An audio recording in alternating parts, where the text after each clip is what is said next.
여러분은 예수 믿고 교회를 다니면서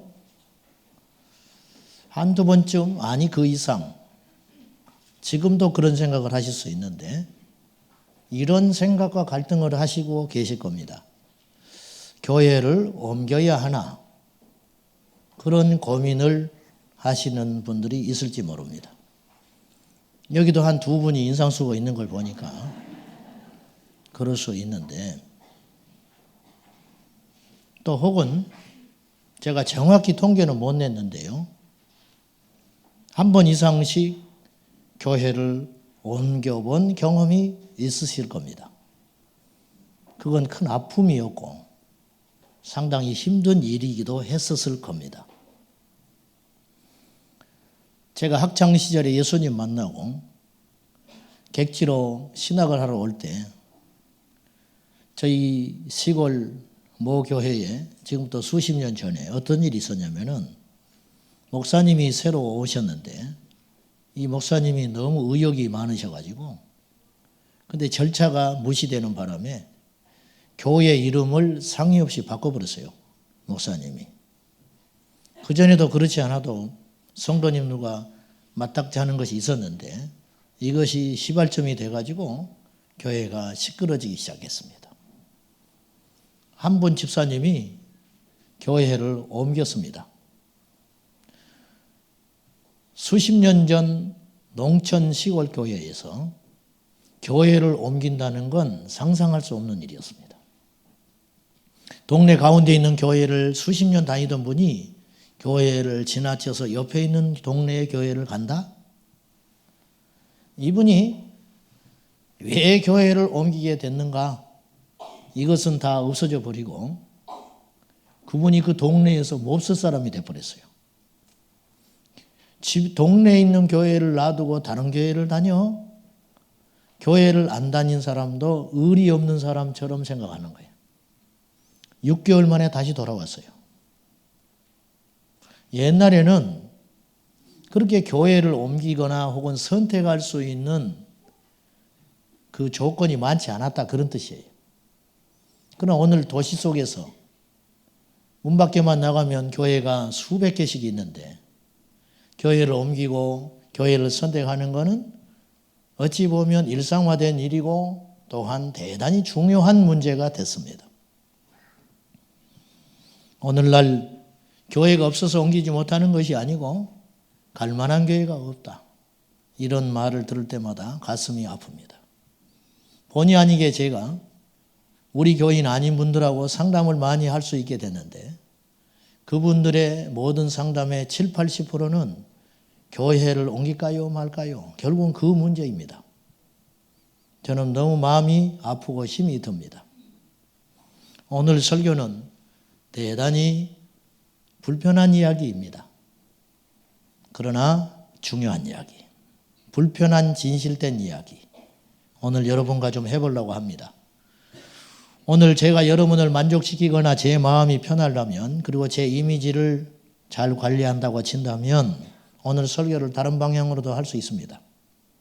그러나 저는 우리 교회가 안정되고 숫자가 늘어나고 몸집이 커지는 것보다 여러분의 영혼이 더 중요하다고 여겨지기 때문에 오늘 제가 사심 없이 하나님 앞에서 설교할 테니까 여러분도 사심 없이, 오해함 없이 이 설교를 잘 들으셔서 여러분 평생에 아주 중요한 잣대가 됐으면 좋겠습니다. 진짜 믿음, 오늘 시리즈 7번째인데요. 오늘 마지막입니다. 요한복음 6장을 7번 강해를 설교하면서 진짜 믿음이라는 주제를 정한 이유는 오늘날 복음을 제대로 알고 예수님을 제대로 알아야 한다. 믿음 생활을 제대로 해야지 잘못된 믿음을 가지고 살아가면은 무시무시한 일이 벌어진다는 것입니다. 여러분이 지금까지 여러분이 좋아하는 방식대로 예수 믿으면 안 됩니다. 여러분이 익숙해 왔던, 그냥 다성에 젖어서 편하니까 그렇게 예수 믿으면 안 돼요. 그것이 다행스럽게 성경에서 말하는 바 믿음에 대해서 제대로 말하는 것이라면 상관이 없는데 그것이 틀렸다면 무서운 일이 벌어지는 거예요. 여러분은 헛수고하다가 지옥 갑니다. 헛수고하다가. 그러므로 우리가 믿음을 제대로 잘 보는 그런 눈이 있어야겠다 그 말입니다. 오늘 본문에는 예수님의 말씀을 듣고 떠나는 자가 있고 남는 자가 있었습니다. 자, 이들이 왜 떠나게 되었는가? 또 남은 사람은 왜 남게 되었는가? 이제 이것과 연결시켜서 교회를 우리가 제주도로 가서 신앙생활 할 수도 있고 외국에 나가서 신앙생활 할 수도 있고 하기 때문에 교회는 교회를 옮기는 것과 교회를 떠나는 건 완전히 달라요. 오늘 여러분이 하나님 앞에 약속을 하셔야 돼요. 어떤 일이 있어도 교회는 떠나지 않겠다. 무슨 말이냐면 옮길 수는 있다 이 말이에요. 그러나 교회를 안 다니면 안 된다고 말이에요. 한국 교회의 10%가 예수는 믿지만 교회는 안 다닌다고 했어요. 그거 가짜입니다. 가짜 신앙이에요. 이유와 분명히 있겠지만은 이야기 들어보면 정말 그럴 만하구나. 어떻게 교회가 이럴 수 있을까? 어떻게 목회자가 이럴 수 있을까? 납득이 되지만 그래도 교회는 나가야 합니다. 그래서 옮길 수는 있지만 예배가 중단돼서는 안 된다. 이걸 꼭 기억하시고. 자, 그러면 오늘 본문에 왜 사람들이 예수님을 떠나게 됐을까? 왜 떠나려고 마음을 먹었을까? 오늘 다시 한번 66절, 67절 봅니다. 시작. 그때부터 그의 제자 중에서 많은 사람이 떠나가고 다시 그와 함께 다니지 아니하더라. 예수께서 12 제자에게 이르시되 너희도 가려느냐? 이 사람들은 다시는 안 돌아온 것 같아요.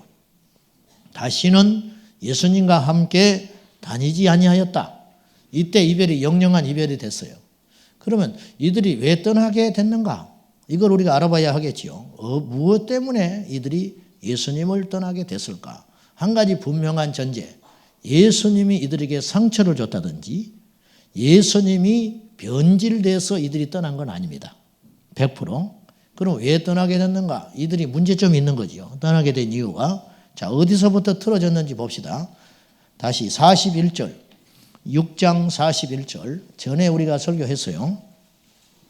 시작. 자기가 하늘에서 내려온 떡이라 하심으로 유대인들이 예수에 대하여 수군거렸다는 말은 좋은 뜻이 아니죠. 뭔가 갈등이 일어나기 시작했다. 아, 이건 아니지. 근데 무슨 말 때문에 그랬나? 예수님이 무슨 말을 하셨냐면 내가 하늘에서 내려온 떡이다 이렇게 말했었어요. 떡이라는 말 때문에 이 사람들이 갈등이 일어난 게 아니에요. 하늘에서 내려왔다는 표현. 아니, 자기나 우리나 똑같이 이 땅에서 태어난 인간인데 어째서 자기는 하늘에서 내려왔다고 하지? 인간이 아니라는 뜻 아니에요. 이건 아니지 않냐? 이 사람들이 나름대로 크게 결단하고 예수님께 쫓아온 거거든요.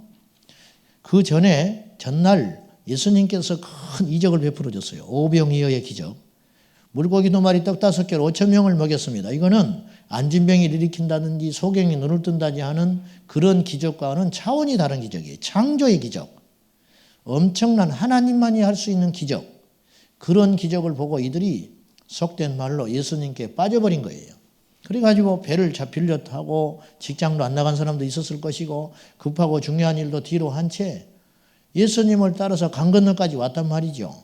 그러니까 열심히 식어져서 떠나간 것도 아니에요. 뭔가 이들에게 떠날 만큼 심각한 갈등이 벌어지기 시작했는데 그것이 뭐냐면 하늘에서 내려왔다는 말 때문에 그러는 거예요. 그 다음에 다시 60절로 가세요. 6장 60절 시작.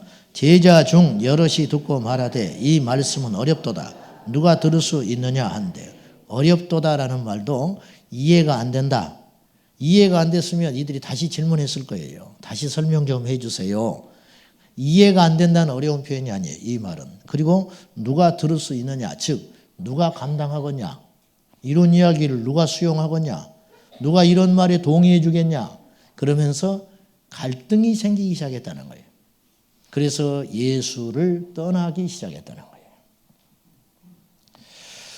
우리가 하나님의 말씀을 들으면 두 사건이 일어나야 돼요.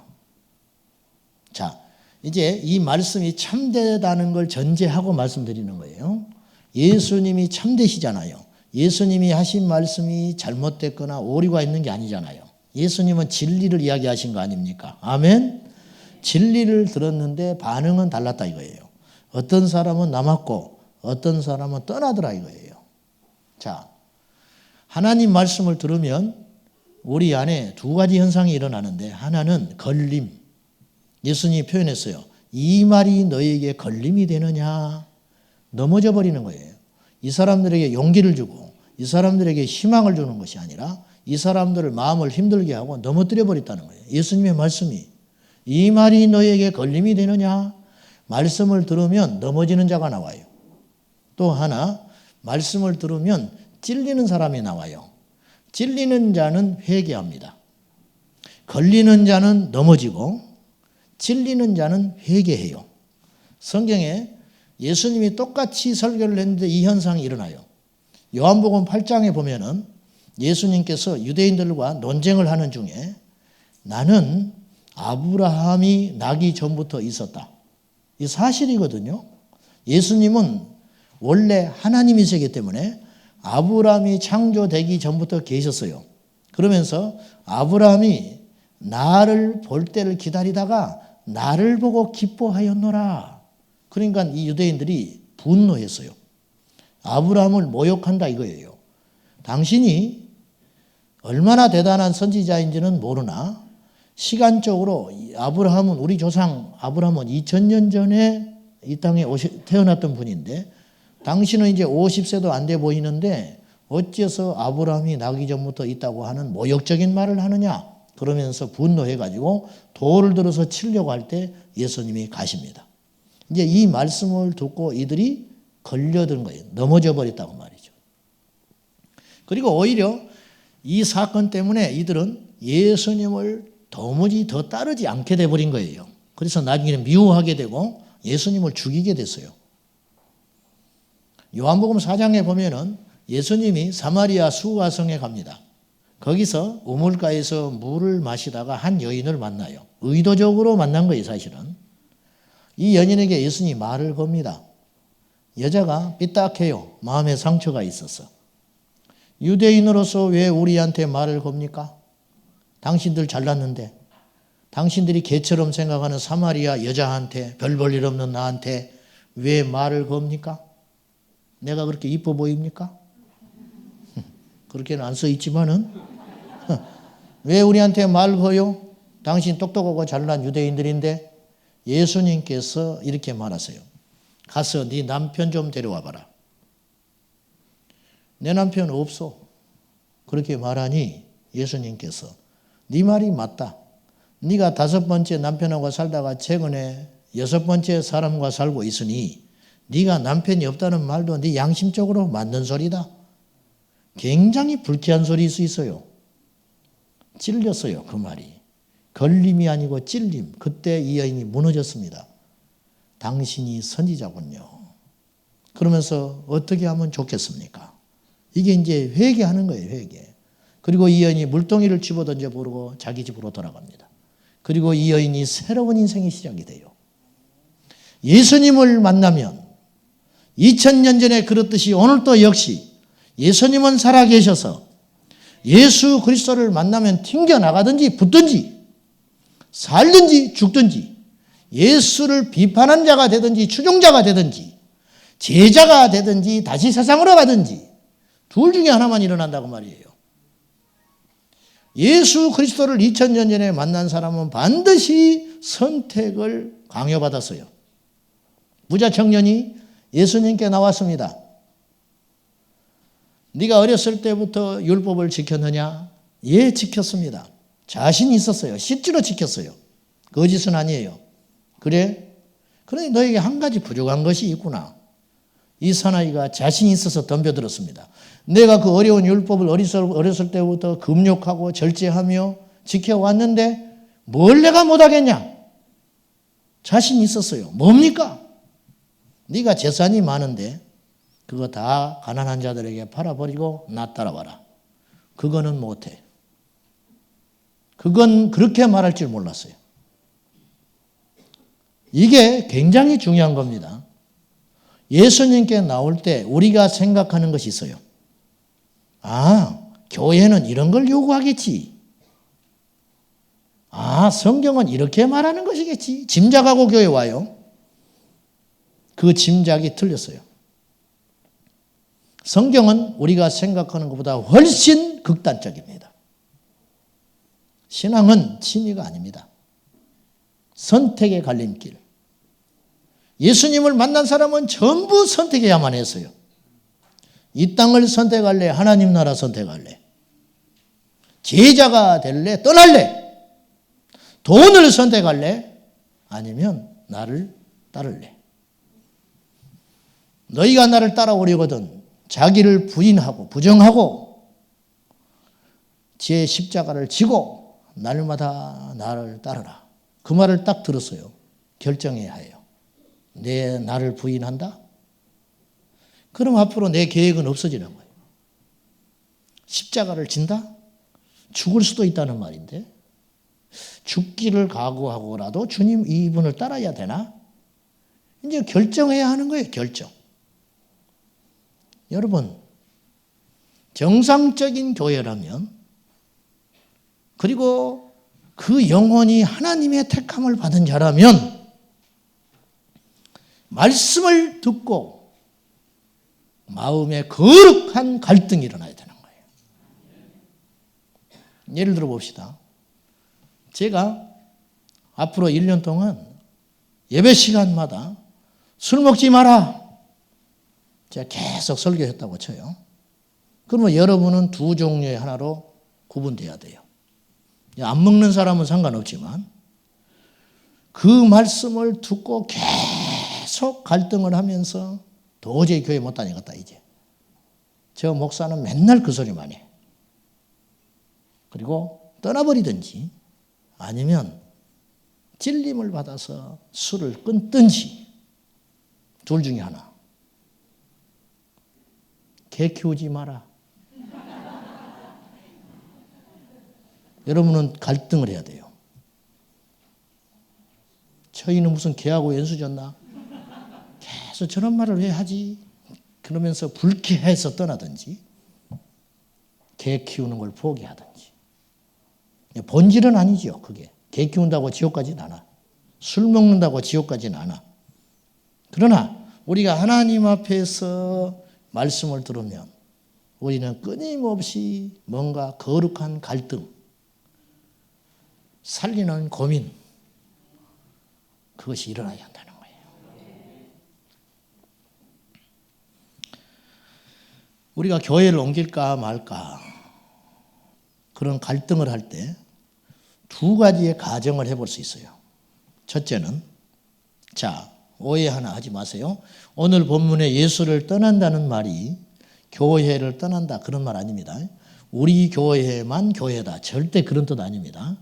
아까 다시 반복해서 오해하니까 여러분들의 영혼은 너무너무 귀하고 소중하기 때문에 교회는 반드시 다녀야 되는데 교회를 다니다 보면은 교회가 아닌 교회를 만날 수가 있다. 만날 수가. 그럼 분별을 해야 할 거 아니냐 그 말이에요.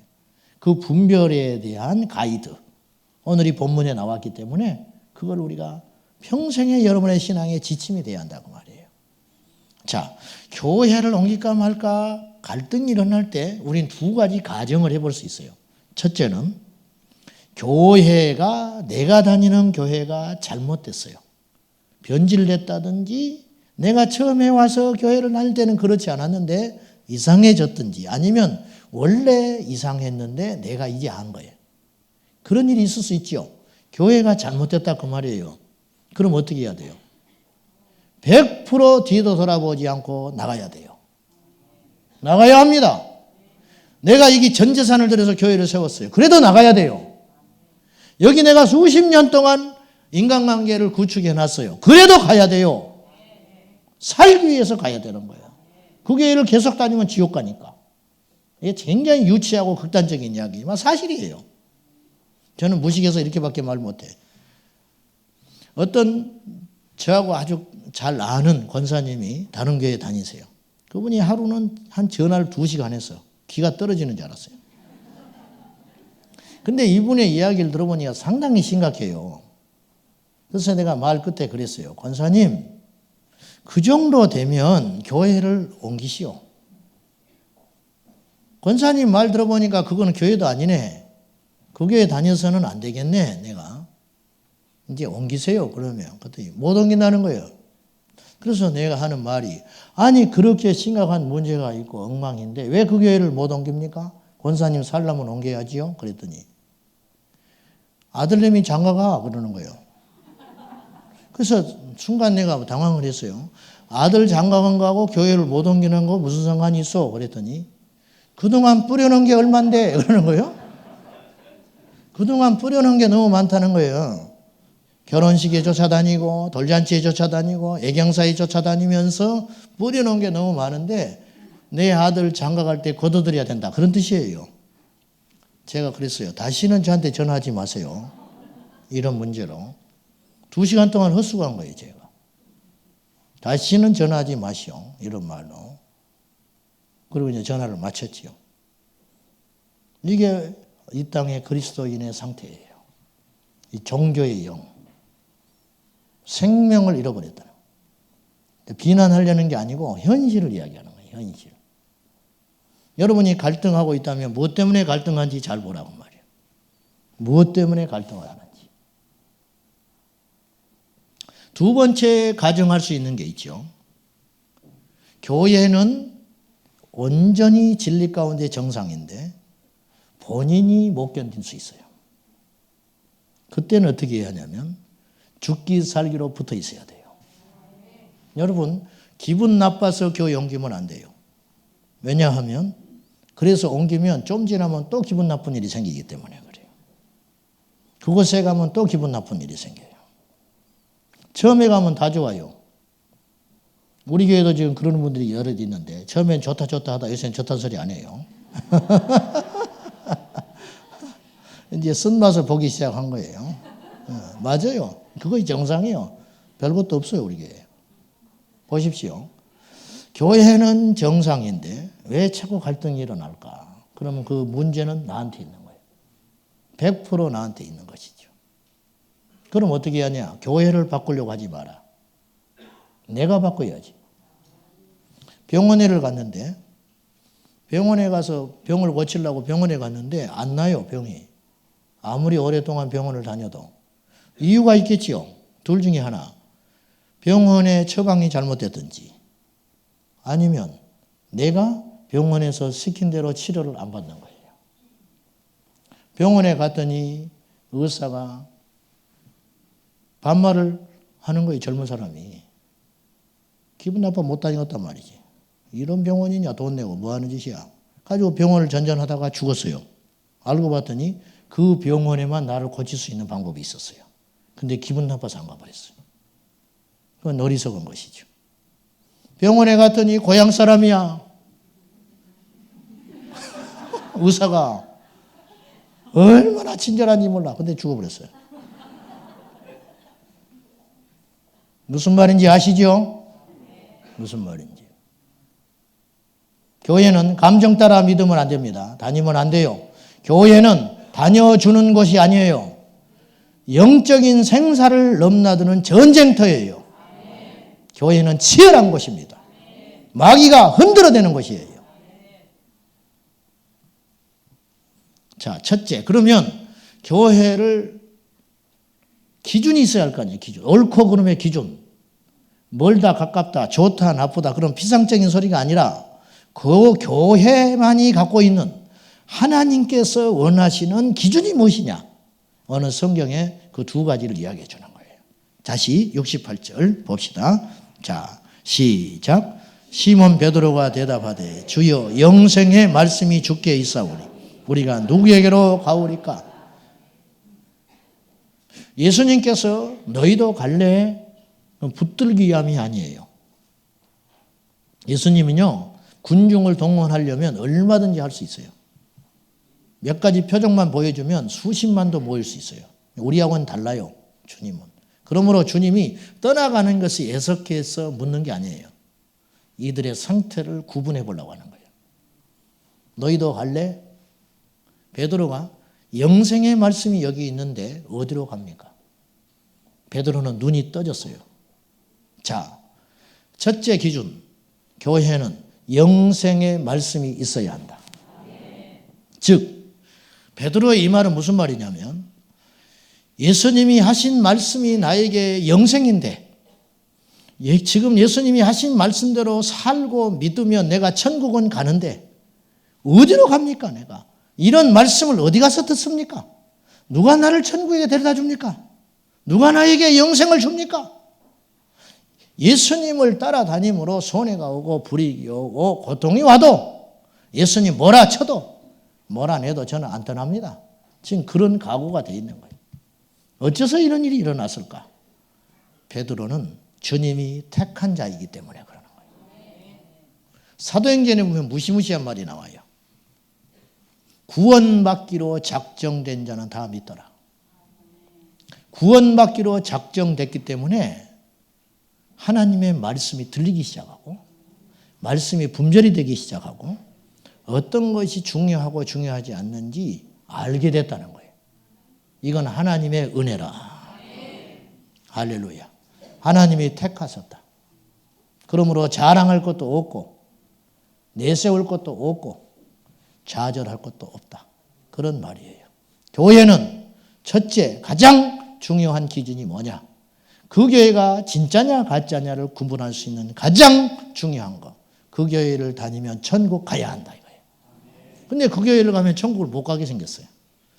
교회에서 하란 대로 했는데 지옥 가게 생겼어요. 도망해야 돼요. 도망해야 돼. 붙잡을까 봐 겁나야. 붙잡을까 봐 겁나야 한다고. 뭔가 지금 크게 잘못됐지요. 오늘날. 교회는 서비스 기관이 아니에요. 교회는 사람 만족시켜주는 것이 아니에요. 교회는 친절한 것이 아니에요. 친절해야 한다면, 서비스가 있다면, 교회가 시설을 잘해야 한다면 오직 유일무이한 한 가지 목적, 천국 가기 위한 것이다. 그것을 위해는 어떤 대가도 지불한다. 어떤 대가도. 그 말입니다. 우리 교회만 영생이 있다고 생각하는 것이 아니죠. 그건 있을 수도 없는 일이고 생각할 수도 없는 일이죠. 단 이 시대에 교회의 평생교회라는 개념이 무너진 이 산업화 도시화 속에서 우리가 이동과 이사가 많은 이 시대에 교회를 선택하는 것은 너무 중차대한 문제이기 때문에 그 기준을 가져야 되는데 그 첫 번째 기준이 영생의 말씀이 있는가. 이것이 기준이어야 한다는 거예요. 어떤 속상함, 어떤 불쾌함, 어떠한 불편함이 있어도 우리는 이곳에 만약에 내가 속해 있는 공동체에 영생의 말씀이 있다면 죽기 살기로 붙어 있어야 한다는 거예요. 두 번째, 무엇을 교회를 선택하거나 옮길 때 중요한 기준이 되는가. 두 번째, 자 69절입니다. 같이 봅시다. 시작.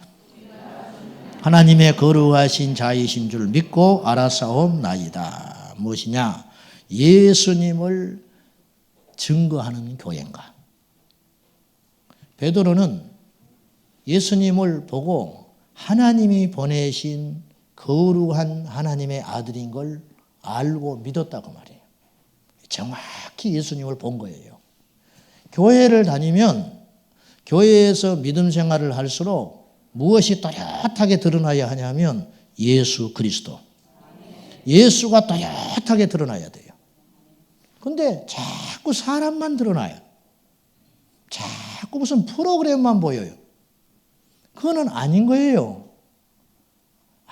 아무리 친절해도 그건 아니에요. 예수 그리스도가 드러나는 거예요. 예수가 증거되는 거.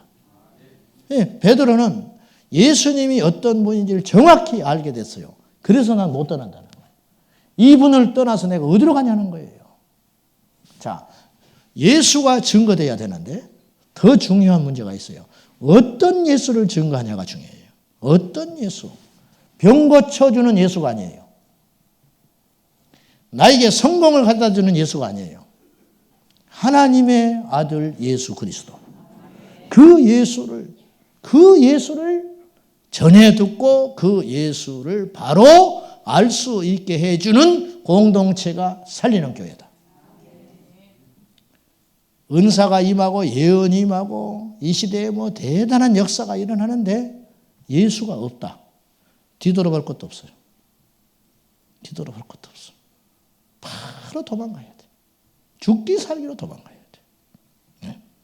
예수님이 증거되지 않는 교회는 교회가 아닙니다. 왜냐? 교회는 예수 그리스도를 믿는 신앙 고백하에 세워졌기 때문입니다. 그런데 예수가 없어요? 그런데 성 어거스틴은 생전에 이런 유명한 말을 했어요. 본질에는 일치를, 비본질에는 자유를, 그리고 모든 것에는 사랑을, 그런 유명한 말을 했어요. 본질에는 앞뒤 가리지 말라는 거예요. 모든 것을 초월하여 하나가 돼야 된다. 본질에 대해서는. 교회의 본질은 뭐냐? 십자가, 예수, 구원이다. 이게 본질이죠. 이거에 대해서는 모든 이의를 달지 말라. 두 번째, 비본질에는 자유하라. 사도신경이 다르네, 여기 오니까. 개정판으로 바뀌었거든요. 그거 가지고 시비 걸지 마라. 왜냐? 예수님은 사도신경 안 외웠어요. 예수님 때는 사도신경이 없었으니까. 왜 드럼을 치냐? 예배 시간에. 여러분이 원하고 안 하고의 문제가 아니라요. 수금과 비파와 손뼉으로 여호와를 찬양하라. 그때는 없었어, 드럼이. 그거는 비본질이다 이거예요. 비본질. 그것 때문에 마음 상하지 마라. 그냥 좀 시끄럽네. 그러고 말아버려. 그리고 누구만 찾으면 돼요? 예수 그리스도. 마귀는 자꾸만 비본질적인 걸 가지고 우리에게 시비거리를 만들고 물건 늘어지게 만들고 우리를 무너뜨리게 하려고 한다고 말이죠. 미국에서 9.11 테러가 난 바로 그 주에 맨하탄시에 있는 타임스퀘어 교회 카터 코넌이라는 목사님이 런이라는 설교를 했어요. 교회로부터 도망하라. 설교 제목이 교회로부터 도망하라예요. 어떤 교회로부터 도망해야 되는가? 이따 오후에 제가 동영상을 보여줄 것인데 옛날에 우리 한번 봤어요. 우리 식구들은. 그 동영상에 보면 이 카터 코넌 목사님이 피를 토하면서 이렇게 설교합니다. 벗어나라. 번영과 부, 성공에 집중하는 복음으로부터 도망해라. 그리스도의 이름을 자신의 이익을 위해 쓰는 자들로부터 도망해라. 당신의 주머니를 예수의 이름으로 터는 자들로부터 도망해라. 자기 개발에만 집중하고 있는 복음으로부터 도망해라. 그리스도가 아니라 인간이 영광을 받는 교회로부터, 성경이 없는 미국과 캐나다 교회로부터 도망해라. 십자가가 없는 신학에서 도망하고 영혼을 반성시키는 말씀이 없는 데로부터 도망해라. 죄로부터 회개함이 없는 교회에서 도망하고 예수님의 보혈이 언급되지 않는 곳에서 도망하라. 죄가 편하게 느껴지는 교회에서 도망하고 정치꾼들로 가득 찬 설교 강단에서 도망하고 서서 이야기와 농담을 일삼는 설교자로부터 도망하라. 여러분이 어떤 교회 공동체에 10년을 다녔는데 여러분이 영적으로 변화되지 않고 죄도 버리지 못하고 여상 그 모습으로 있다면 두 가지 것을 생각해 봐야 한다는 거예요. 그 교회를 계속 다녀야 하는 것인지, 근데 진단해 보니까 교회가 문제가 없어요. 그러면 여러분이 바뀌라는 거예요. 여러분이. 그런데 교회가 아무리 들어봐도 예수가 없고 십자가가 없고 죄에 대한 냉정한 외침이 없다면 그 교회는 다닐수록 시간 낭비하는 것이니까 안 된 말이지만 빨리 도망해라. 그래야 산다. 체면이 문제가 아니다. 인간관계가 문제가 아니다. 다 버려야 한다. 아브라함이 본토 친척 아비집에 있다가는 우상에서 벗어나지 못하기 때문에 안 돼요. 갈등이 있어도 안 돼요. 뭔가 제대로 믿고 싶어도 안 돼요. 그 체계 속에서는. 그래서 하나님이 아브라함을 뽑아내버리신 거예요. 그래야 아브라함이 하나님의 나라를 보고 달려갈 수 있기 때문에 그렇게 했듯이 오늘 우리에게도 그런 용기와 대담함이 필요하다는 것이지요. 한경직 목사님 돌아가시기 전에 목사님들 앉혀놓고 이 말했어요. 예수 잘 믿으시오. 목사님들 예수 잘 믿으시오. 오늘 여러분에게 제가 말씀드리고 싶습니다. 여러분, 교회 잘 다니세요. 교회 잘 다녀야 합니다. 교회를 잘못 다니면 여러분은 무시무시한 지옥의 심판을 면할 수 없습니다. 예수 생명, 예수와 생명, 예수와 영생, 이것이 교회의 두 기둥입니다. 기도하겠습니다. 하나님이여, 예수와 생명으로 충만한 공동체 되게 하여 주시고, 세상에 어떤 걸 잃어버려도, 세상에 어떤 걸 속아도 영적으로는 속지 않도록 도와주셔서 우리의 신앙 행위와 예배와 교회 봉사와 모든 섬김이 천국으로 더 가까이 가는 통로가 될지언정 우리를 정체시키거나 우리를 후퇴시켜 멸망길로 가지 아니하도록 인도해 주옵소서. 미련한 저희들을 지혜 주시고 분별 없는 저희들 분별함 주시고 겁 많은 우리들 용기를 주사 진리대로 행하도록, 진리에 대하여 반응할 수 있도록, 진리를 알고 십자가의 좁은 길을 걸어갈 수 있도록 인도해 주옵소서. 예수님의 이름으로 기도하옵나이다. 아멘.